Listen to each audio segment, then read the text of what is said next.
Mic on.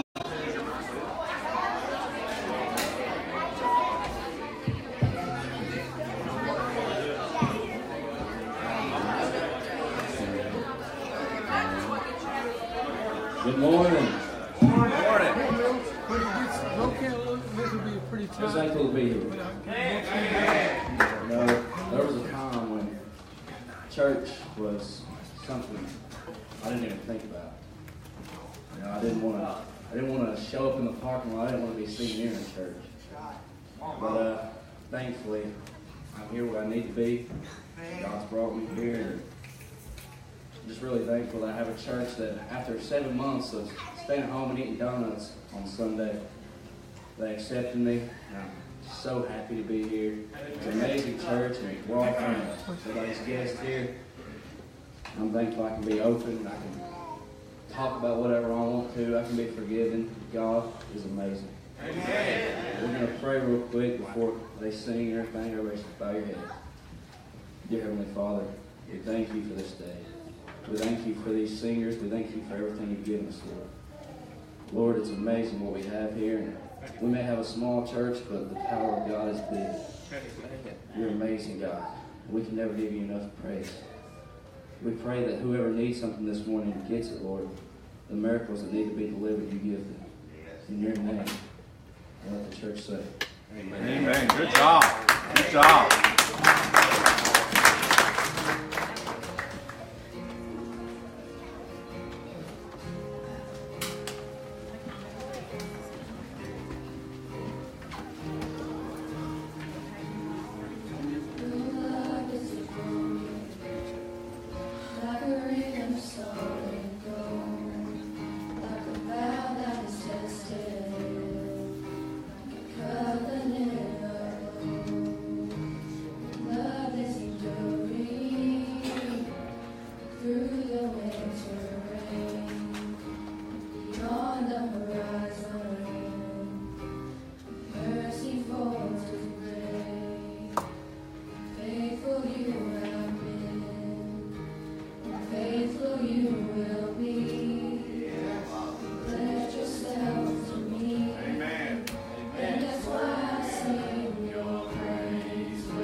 Ever be on my lips, your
Jesus, thank you for letting us get together today and praise you in your name.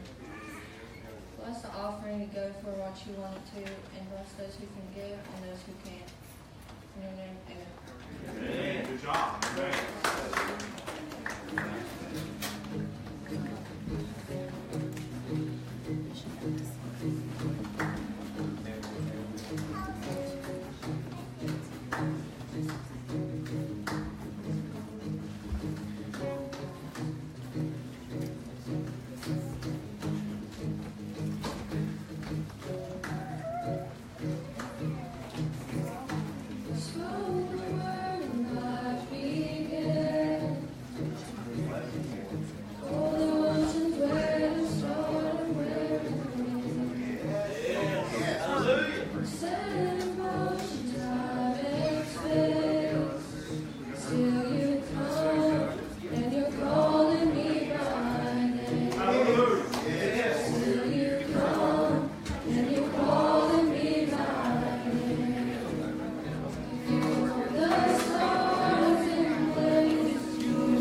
another hand.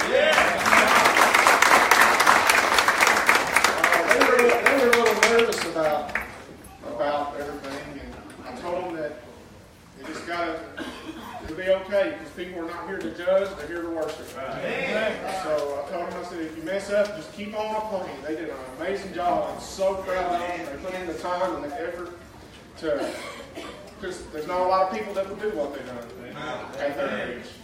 got 101 people here today, and my youth group got up here and sung in front of 101 people. I'm so thankful, and I'm blessed to have the opportunity. For those that just walk in, if you're young, everybody in here is young. What's going on is that our youth are leading the service today from start to finish.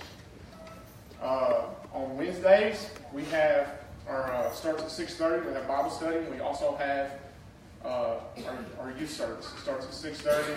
We want everybody to come and enjoy it. How many is excited to be here? Because I know I am. And it's been a struggle for me all week.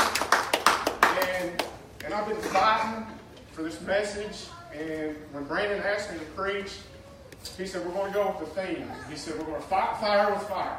Amen. So I prayed about it, and I still couldn't come up with nothing. And I talked to Brandon, I think it was Friday or Saturday, and I said, man, I got a couple ideas that I want to go, and I still don't know where I'm going. And then he said, he said, what do you got in mind? And I told him what I had in mind. He said, well, I had it in mind. So now I know that this is where I'm supposed to be. Sorry. It's all right. It's all right. So I don't really have a title for my message. I just got a theme. We're going to fight fire with fire. All right? So you got to bear with me. All right? If you have your Bibles, I'm going to start in Daniel chapter 3.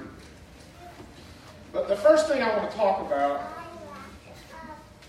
is a fire. Fire can do a lot of things. Fire can help you, or it can hurt you. It can destroy, or it can give life. Right? In a survival situation, if you know anything about survival, if you like to camp, if you like to go out, a fire can keep you warm. A fire can cook your food. A fire can give signal for rescue. That's right. Man. Right? Right. So fire is important. And I'm sorry if you all have to turn around. this is the way I am. I like to move around. I like to see everybody. That's all right. So fire is important, right? Yeah. Fire can do a lot of damage. Yeah. So I want to start in Daniel chapter 3. And if you're familiar where Daniel's at, then you're going to know the story that I'm talking about. Shadrach, Meshach, and Abednego. Or Hananiah, There you go. Yeah. Azariah, and Mishael. Man. So I'm going to start at verse number 19. I'm going to read it, then I'm going to give you the backstory of what's happening. Verse 19 says, Nebuchadnezzar was full of fury, and the expression on his face changed towards Shadrach, Meshach, and Abednego. He spoke and commanded that they heat the furnace 7 times more than it was usually heated. And he commanded certain mighty men in valor who were in his army to bind Shadrach, Meshach, and Abednego and cast them into the burning fiery furnace. Then these men were bound in their coats, their trousers, their turbans, and their garments, and were cast into the midst of the burning fiery furnace. Therefore, because the king commanded was urgent, and the furnace exceeded its hot, the flame killed the men that took Shadrach, Meshach, and Abednego. And these 3 men, Shadrach, Meshach, and Abednego, fell down, bound into the midst of the burning fiery furnace. Then King Nebuchadnezzar was astonished, and he rose in haste and spoke, saying to us, Did we not cast 3 men bound into the midst of the fire? They answered and said to the king, True, O king. Look, he answered, I see 4 men loose, walking in the midst of the fire, and they are not hurt. And the form of the 4th is like the Son of God. Amen. Whew. Thank you for being reverent. Amen. Shadrach, Meshach, and Abednego were slaves to King Nebuchadnezzar. So before they were thrown into the furnace, Nebuchadnezzar made a statue, a tall statue, a golden statue. And he said, he made a decree. He said, look, when the horns and the trumpets and the music plays, everybody in this nation will fall to their face and they will worship this God. They will worship this golden image. But they were 3 individuals. There was probably more, but the Bible mentions these 3. Saying, you know what? I'm not doing it. So when the music played, they didn't fall to their knees and worship this God. So people went to Nebuchadnezzar because they actually knew that these 3 people were close to Nebuchadnezzar. Right? And they said, you know what? You got these 3 guys. They're not worshiping. They're not doing what you said. So it made Nebuchadnezzar mad. It made him hot. And he's like, I'm going to prove a point. So he brought those 3 in front of him and he said, did I not make a decree? I'm going to give you one more chance. Right here, right now. When this music plays, you're going to fall and you're going to worship. Those 3 men said, no, we're not. Because it's not our God. We know who our God is. Amen. So our God will deliver us. And even if He doesn't deliver us, we're still going to worship Him and we're still going to call Him our God. Amen. So you see, sometimes the fire, Satan's fire, consumes us. He wants to consume us with his fire.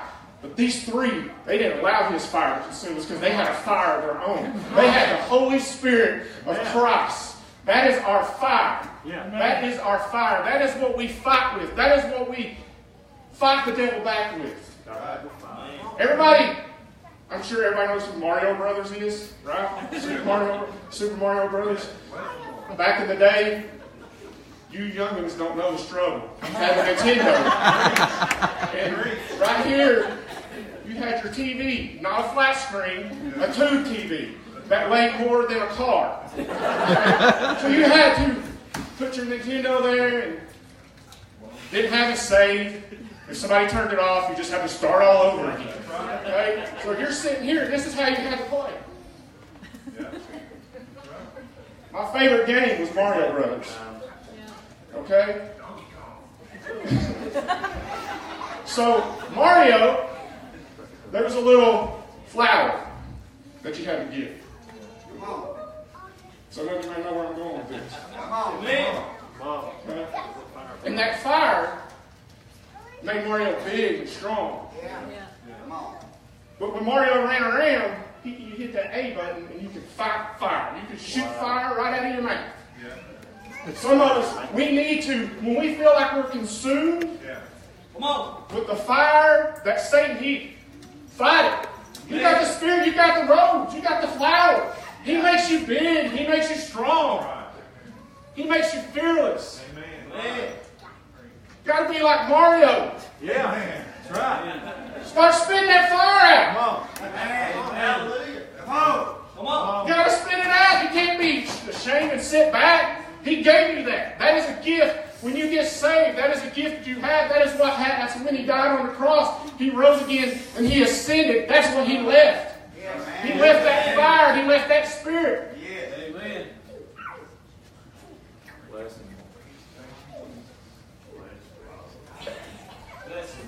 There's, speaking of fire, there's a certain prophet. He was the only prophet left at this time. And I'm going to go to 1 Kings. Chapter 18. And I'm going to talk about it just a little bit. There's a verse that I want.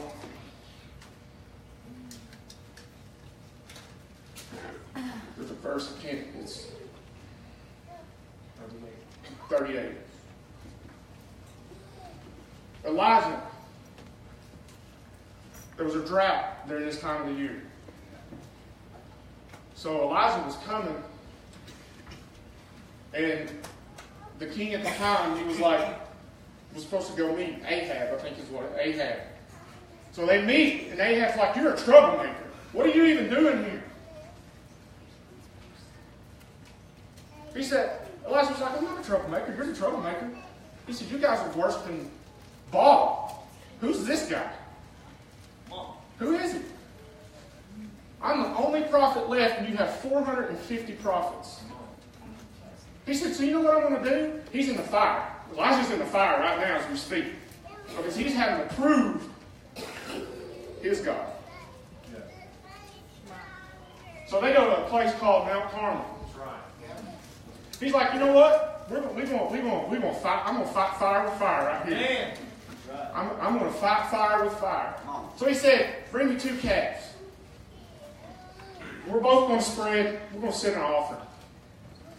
So they build an altar. He said, don't set fire to the altar.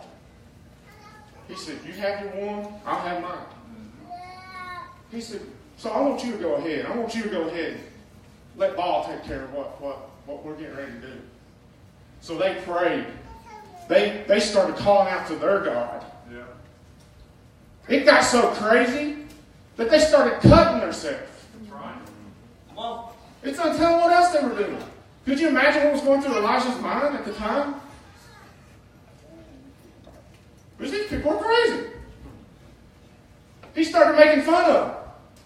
He's like, he must be busy. He ain't got time for you. Come on. So Elijah's like, come here. I want to show you something. Yeah. I know I'm paraphrasing, but it's okay. He started praying. He said, God, you've been so good to me. Amen. You've been so good to me. I'm asking you to show up. Basically is what he said. I'm asking you to show up. So verse number 38 says, then the fire of the Lord fell down. Not to mention, you know what else he done? He put water all over this altar. So it was soaked. How many's tried to start a fire with something that was soaked? You can't do it. Doesn't work. You can't have a wet piece of paper and try to start a fire. You can't have wet wood. It won't work. Then the fire of the Lord fell and consumed the burnt sacrifice and the wood and the stone and the dust, and it licked up all the water. It consumed every bit of the water that was around the altar. Man. That was in the trench. Now when all the people saw it, they fell on their face and they said, the Lord, He is God. Yes. The Lord, He is God. Amen. He is God. There's no other God. You see, Elijah, he had to fight the fire with the fire. And when the Spirit of God come down on him, he won victory. He proved, my God is real. Your God is not. I am not going to serve your God. I'm going to serve my God. And then he had everybody around him say, you know what? This God is real. Amen. Amen. So when you fight fire with fire, you may have to go through it. But when you come out of it, you're going to prove everything and everybody around you that your God is your God. And your God is their God. And they don't need to serve any other God. Right. Amen. Amen. You see, the fire of the devil was surrounded by them. Shadrach, Meshach, and Abednego stood up and they said, my God. Come on. My God. I will serve Him whether I'm in the fire. I will serve Him whether I'm outside of the fire. I will serve Him no matter what's going on around me, because I know that the Spirit of God lives inside of me, and I know that He's going to get me through this. I know that He's going to make a way for me to go to wherever I need to go, because He died on the cross for me, and He gave me the Spirit when He left. Amen. There's another scripture. It talks about John the Baptist. This is what I want. This is why Jesus came. One of the reasons why Jesus came. Matthew 3:11. This is John the Baptist, and he was saying, I indeed baptize you with water unto repentance. But he who is coming after me is mightier than I. Amen. Whose sandals I am not worthy to carry. He will baptize you with the Holy Spirit and fire. Amen. Fire. Not just the Holy Spirit, but Holy Spirit and fire. Amen. Elijah knew what his God and our God can do. Amen. He said, all right, devil, take this fire. Come down and consume it from the altar. Take it. He knows that the devil's fire is not strong. Amen. My God's fire is stronger. Amen. Satan can bring all his legions of demons and all his legions of whatever he has. All I got to have is one God. Amen. One God. Don't run from the fire. Divert the fire. Fight fire with fire. Amen. Fight the fire. You don't need firefighters. You're the firefighter. You're the firefighter. I urge you today, before you leave this place, if you do not know Christ as your Lord and personal Savior, make that commitment. Amen. Make that commitment. You will never regret it. Never regret it. I love each and every one of you. I thank God for this church. Thank God for this people. Because there's a lot of firefighters in here. Amen. A lot of firefighters in here. Thank you, Lord. And I'm thankful for y'all. This time I want to tag my partner today in for his part.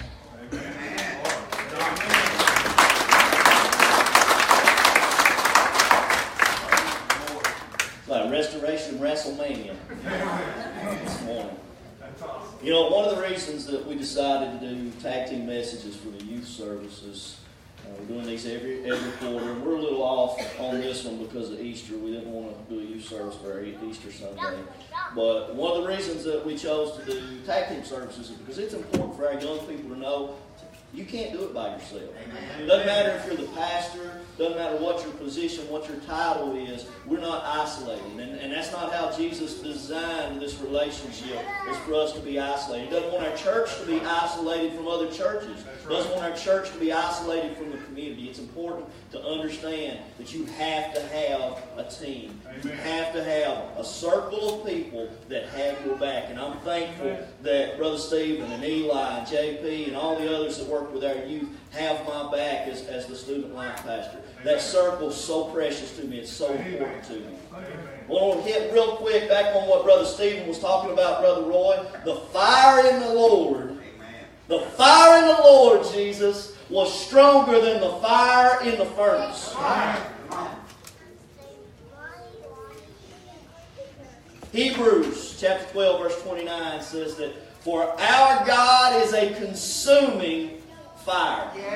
As Brother Stephen pointed out, John the Baptist said that the one that would come after him would baptize with the Holy Spirit and with fire.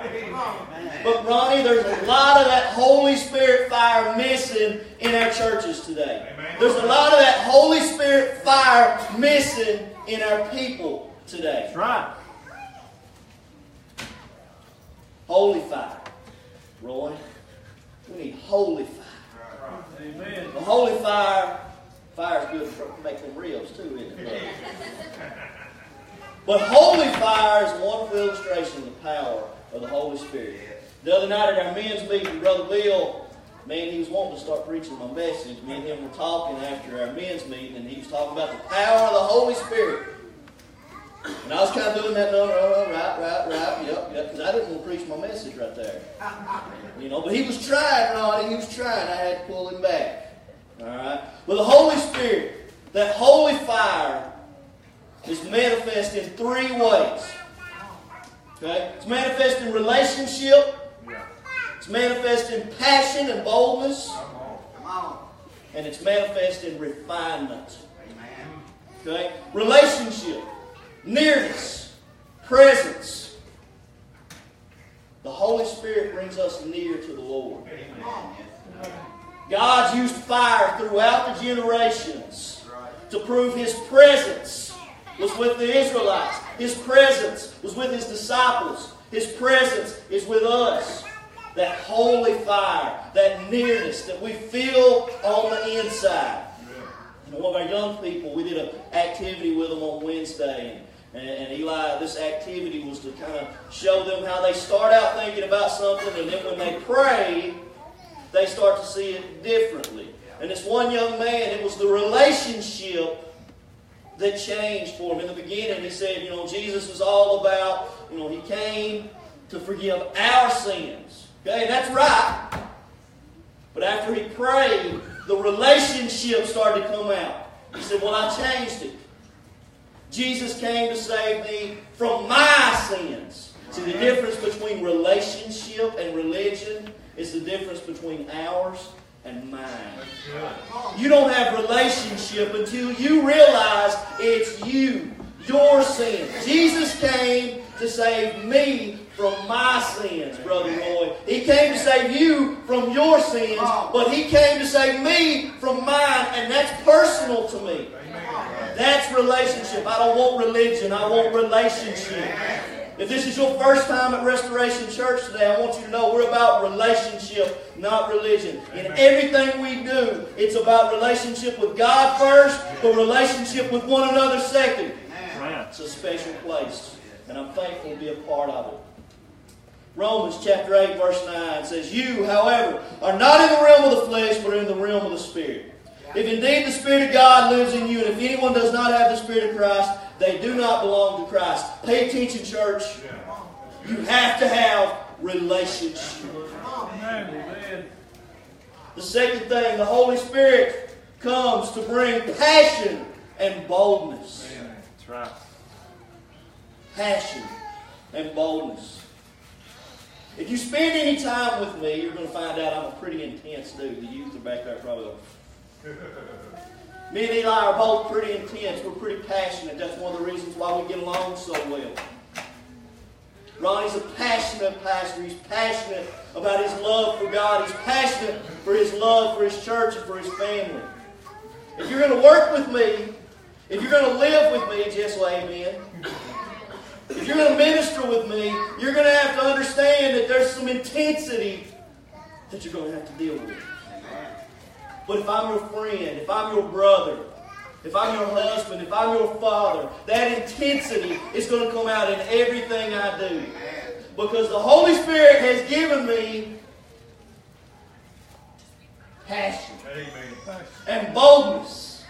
I'm passionate about what I do. I'm passionate in front of you today because it is important that you have that relationship with Jesus. Brother Bill, on the road to Emmaus, Jesus showed up.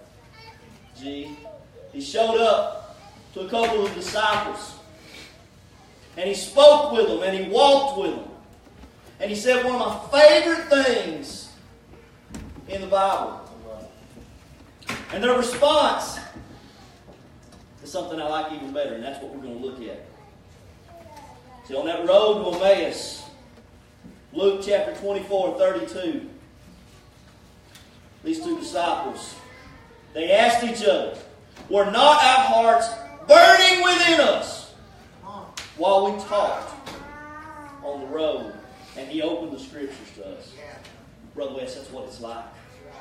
When you get that passion, that Holy Spirit passion, it burns inside you. It is not something that you can keep captive. It is not something that you can hold in. It is going to penetrate all areas of your life. If you're sitting in this congregation today and you don't take Jesus to work, you haven't gotten that Holy Spirit passion. If you don't take Jesus into your prayer time at home, then you haven't received that Holy Spirit passion, that boldness. Everything you do will be penetrated by that Holy Spirit passion and boldness. The third thing, refinement. Refinement. We did a message several weeks ago on Wednesday night with our youth talking about gold. How do we get the impurities out of gold? Fire.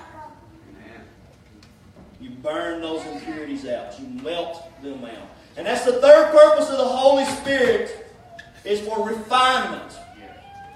Conviction by the Holy Spirit leads to three things. Ronnie's going to like this.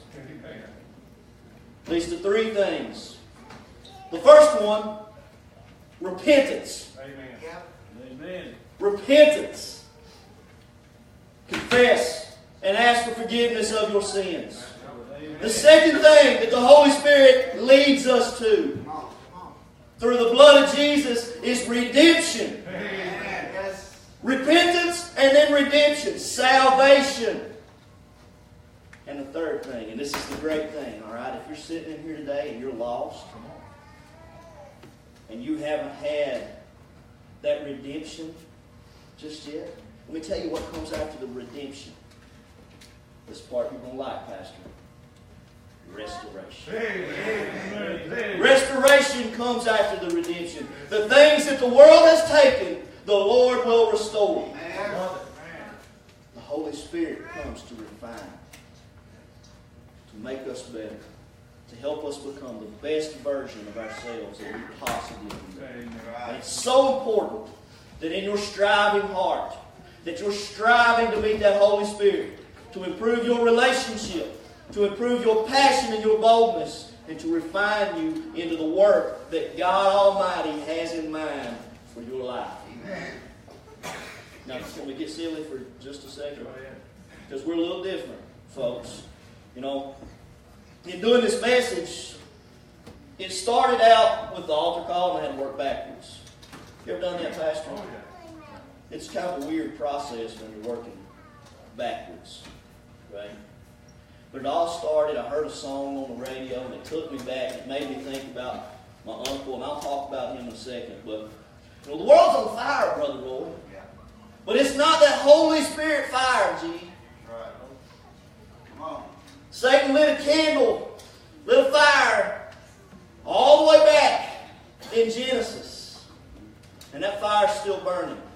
And it's trying to consume and condemn the world. Right. There's a song. Brother Mark, you got that song for me. Let me see if you guys remember this song that started this message. Now all the young people are looking around, what in the world? Is this the Mario music? I do too. We're going to let it play for a second. Now we're looking at the you remember it, don't you?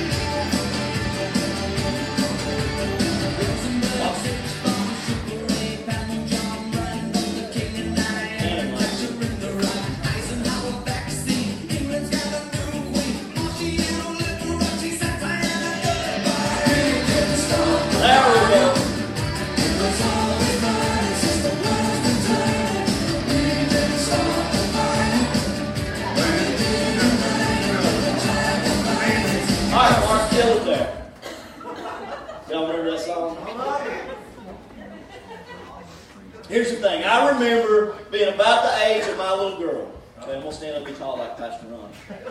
Okay? When I stand on this, I'm about the same size as him when he's standing down there in the car. But I remember being a little 8 or 9-year-old boy in my dad's car. See, I was raised on gospel and Southern rock. Okay? And sometimes, Brother Roy, I'm still a desperado trying to come to my senses. Okay? Sometimes I'm still young and strong and running against the wind. And every now and again in my car, I'm wishing somebody take me back to Brickyard Road. Now, if you get all three of those things, one, you're dating yourself, and two, you're all right in my book. All right? Sweet Home, no, other Alabama. Okay? But I remember being a little 8 or 9-year-old kid, and I remember hearing that song by Billy Joel, The Piano Man. We didn't start the fire. Blah, blah, blah, blah, blah. We tried to fight it. And I remember thinking, gee, as a little boy, okay, that fire's, that's Satan. That's Satan. Satan started that fire. We've been trying to fight it from the beginning. We're still fighting it. Some of you are fighting it personally. Some of you are fighting it collectively as families. Sometimes as organizations. Sometimes as churches. But are we fighting fire with fire? We've got to fight with holy fire. There are 4 things Satan wants to burn in your life. Come on. He wants to burn your relationship with God first. Whatever he can put in your life to get between you and God, that's what he's going to do. That's right. Right. But that's not where he stops, folks. The distraction comes first. The second thing, he wants to burn your relationship with your family and those that are important to you. Right. Right. Come on. He wants to burn your personal life. So he takes your relationship with God. He takes your relationship with your family, with your friends, and he starts to crumple it and make you question it. And then finally, he gets in your personal life. He gets in your head, and he makes you start to question what you know, even about yourself. And the fourth and final thing that he's after, Megan, your calling, your mission, God's purpose for you. Amen. That's the last thing I believe he can take, Pastor. Because I believe if you can fight fire with fire through any one of those other 3 steps, that God still has a purpose for you. Amen. God still has a mission and a calling in your life. You may be somewhere on step 1, 2, or 3, but number 4 is still there. If you have air in your lungs this morning, God still has a plan. He still has a purpose, and He still has a mission for you. And it doesn't matter what age you are, if there's air in these old lungs and there's fire in that heart, God has a purpose. Knowing that the world's on fire, knowing that many of you have your own fires today, it's time we start fighting fire with fire. If my young people could come back up, we're going to start an altar call. And this is where the whole message came from, this altar call. And I hope we've got you. I hope you're like a fish on the end of the line right now. Amen. And we've got you hooked and dialed in. Because you're on fire this morning. Come on. You've got to understand, you're burning with one of 2 fires. You're either burning with the fire of the world, or you're burning with the fire of the Lord. The fire of the Lord will burn for eternity. And it will burn within you, not outside you. But the fire of the world will be consumed. The fire of the world has time. And it has a time stamp. And it will end. But the fire inside us never has to end. Now here in a minute, they're going to start to sing. But before they start to sing, I want to talk to you about my Uncle John Wayne. Not that John Wayne. Okay? But I got an Uncle John Wayne that worked for the forestry department, still works for them, but for the better part of 30 years, he fought forest fires, GW. And I loved hearing my uncle tell these stories. He'd go out west, he'd go all, been all over the world fighting forest fires. He was a smoke jumper, Justin. Anybody ever seen smoke jumpers? Man, they jump in. When they can't get to it from the road or any other way, that's when they send the smoke jumpers in. When you jump into a forest fire, knowing nobody can get to you, you have to have the process in your mind in order. And you have to carry it out in order. Or you are not going to make it back out. Amen. There's 3 fire terms that I want to share with you.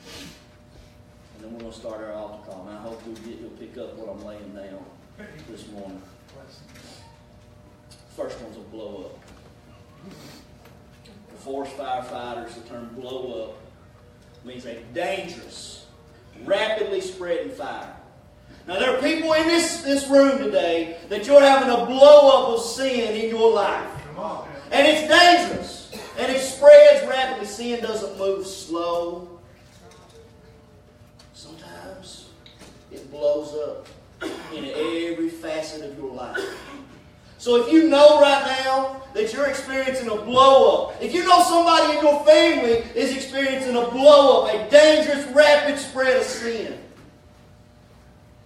I can tell you there's a saving grace for that blow-up. See, the second term I want to share with you today, Lauren, is anchor point. I'm going to read the Webster one, okay? I want you to listen to this.